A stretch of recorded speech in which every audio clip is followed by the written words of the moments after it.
Now we'll demonstrate how we can deploy the house price prediction model that we've trained in Wallaroo. We'll need the Onyx model that we trained in the previous notebook, as well as our post-process and pre-processing modules. First, we'll connect to Wallaroo. And then we will go into the appropriate workspace.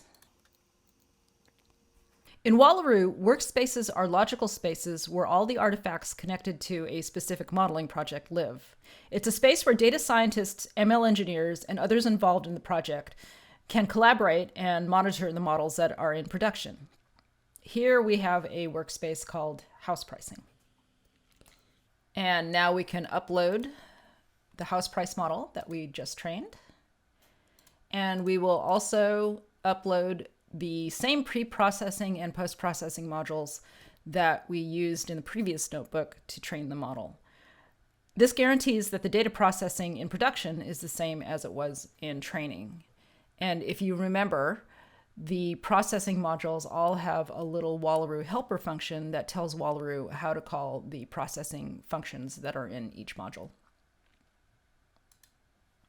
Now we're going to create and deploy a pipeline that chains together the pre-processing, the model, and the post-processing.